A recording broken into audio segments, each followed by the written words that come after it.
that Florence had had enough and poisoned him? Or was Florence being used as a scapegoat to deflect attention away from other perpetrators? Corrupt officials perhaps had feared they would be exposed when Harding got back to the White House. Interestingly, a close friend of Harry Doherty's was found dead under suspicious circumstances. Not until recently, I didn't know about any of this. Just like the others, Richard Lawrence, lone nutcase, Zachary Taylor, died of food poisoning, John Wilkes Booth's accomplices, bunch of no marks, Warren Harding, died in 1923, Calvin Coolidge took over, which of course is the conditioned reaction which we're supposed to evince. They hope that in 50 years' time, the assassination of John F. Kennedy will evoke a similar response. Jack Kennedy, gunned down by a lone nut named Lee Harvey Oswald. People will assume that Oswald was mad, like Lawrence, the two apparently were. They won't realise that Oswald was certainly not mad, and that nobody has ever been able to ascribe a credible motive to it. It's called playing the long game, because the longer it goes on, the further and further away we are removed from the truth. Now our final presidential assassination, William McKinley in 1901. Mark Hanna, McKinley's political backer, told him in 1900, your duty to the country is to live for 4 years from next March. That was after Theodore Roosevelt had been installed as McKinley's running mate. Big business feared, with justification, that as president, Roosevelt would break up the huge monopolies like John Rockefeller's Standard Oil. Unfortunately for Mr. Hanna and Mr. Rockefeller, McKinley only lasted an eighth of that time because a young anarchist named Leon Czolgosz stepped forward at a trade exposition in Buffalo and shot him to death. Czolgosz explained his actions as follows. I killed President McKinley because I'd done my duty. I didn't believe one man should have so much service and another man should have none. When he was sentenced, Czolgosz stated, I was alone. I want to say I was alone and had no one else. No one else but me.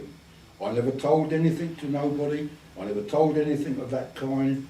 I never thought of that until a couple of days before I committed the crime. Now, I've never seen any evidence that Czolgosz did not act alone. He was 28, born in Detroit, the son of a Polish immigrant, and had become converted to anarchism after listening to a speech by Emma Goldman, the so-called high priestess of anarchism. In fact, on this occasion, the establishment believed McKinley's shooting was a conspiracy. Anarchists, they believe, had a concerted plot to kill leaders, not only in the US, but all across Europe too. This belief was based on a 1900 report compiled by a temporary Secret Service agent named Moretti, don't know his first name, who claimed to have infiltrated the anarchist movement in New Jersey. On the list for assassination were McKinley, Queen Victoria, the future Edward VII, the Kaiser, Tsar Nicholas II, King Humbert of Italy, and the wife of Emperor Franz Joseph of Austria. In fact, Humbert and the Empress, Elizabeth, had already been assassinated by anarchists in 1900 and 1898 respectively. Personally, I'm inclined to think that Agent Moretti's little list was purely a concoction sparked by the murders of Elizabeth and Humbert, which Moretti then added any other famous leader he could think of, to the purpose of this dodgy dossier, I believe, was to get Moretti a permanent job with the Secret Service. But the list had its desired effect. It was handed to McKinley's political mentor, Senator Mark Hanna. The president was depicted accurately as Hanna's puppet. And it terrified the hell out of him. As soon as McKinley was shot and Czolgosz revealed that he was an anarchist who had been influenced by Goldman the hunt was on for her as a co-conspirator.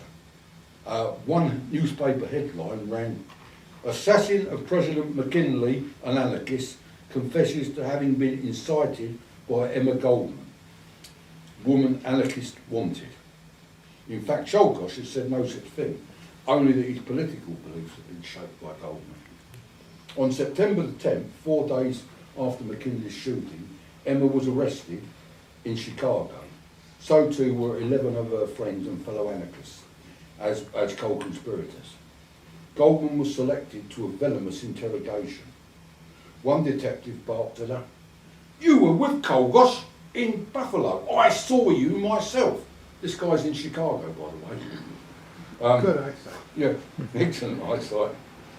Another ranted, "I saw you with that son of a bitch at the fair. I seen you." In other words, you know, another one with extremely good eyesight.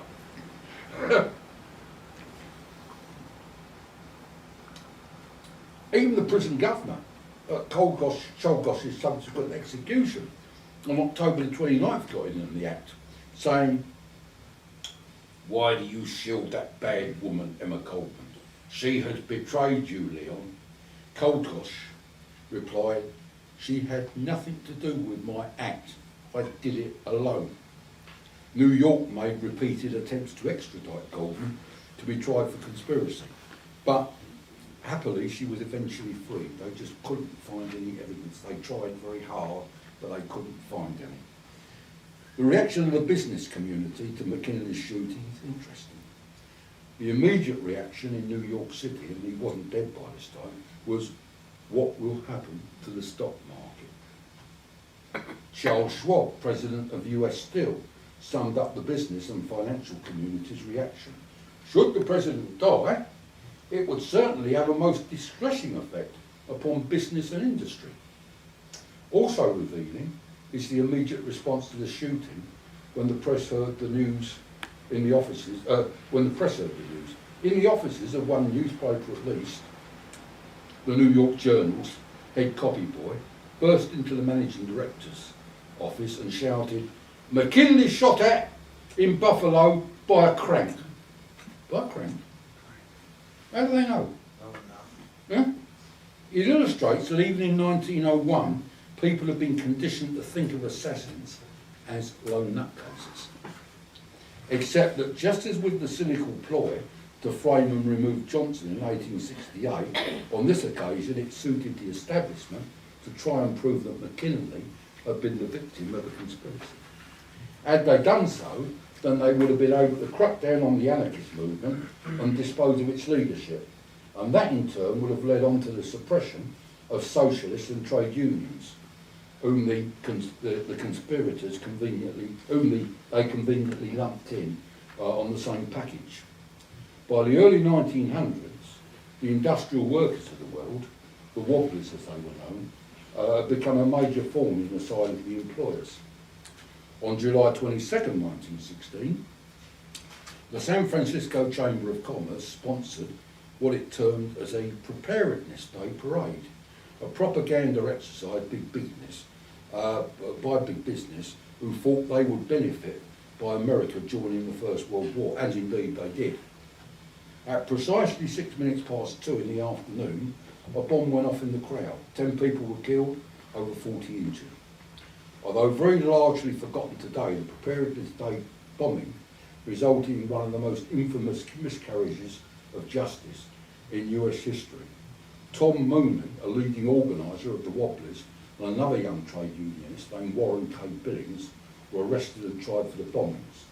Convicted, they spent over 20 years in prison before the state of California finally acknowledged that they were innocent and pardoned them. This isn't a talk on miscarriages of justice, so I won't be going into details.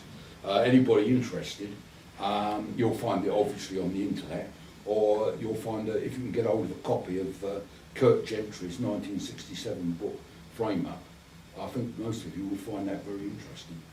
So, while we're talking about it in a conference on the Kennedy assassination, the answer is in a word: parallels.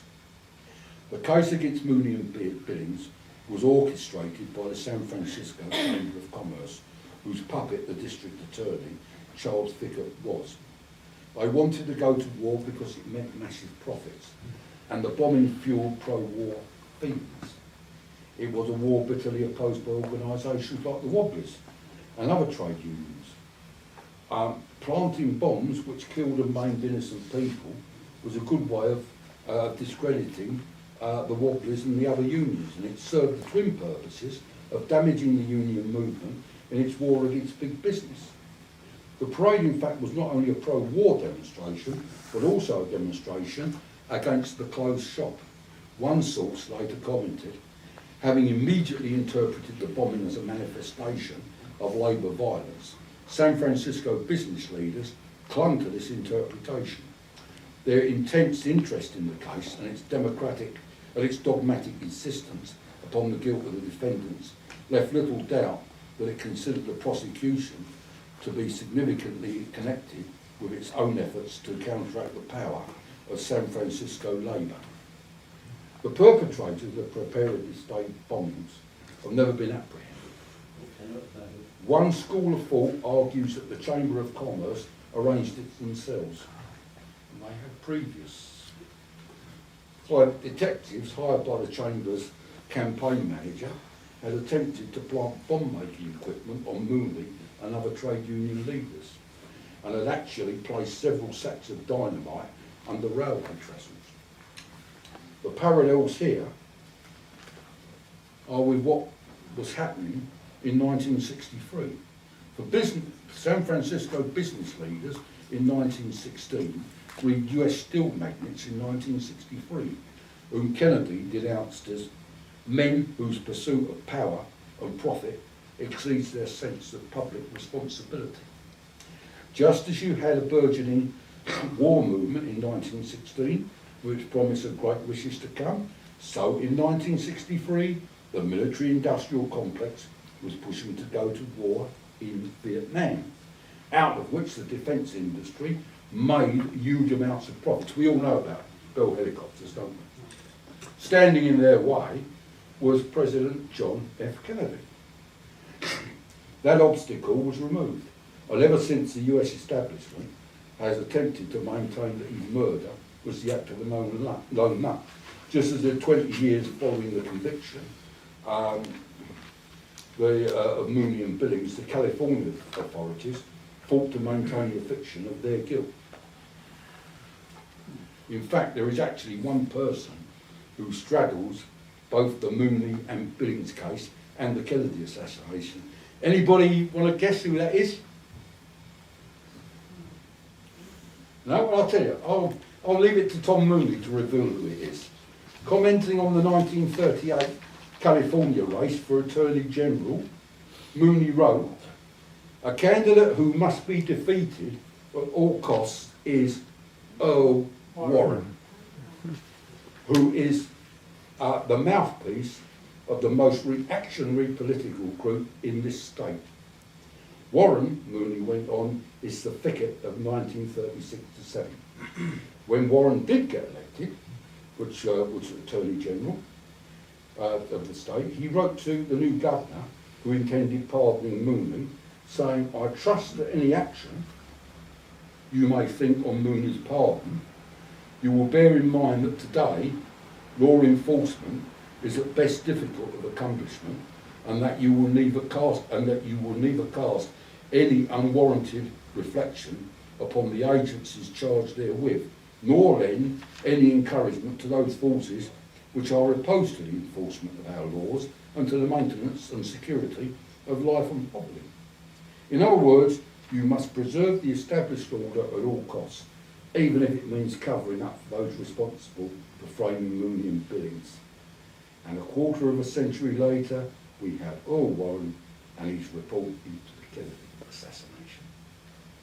Twin parallels. Tom Mooney, Warren Billings, John Kennedy. Thank you for listening.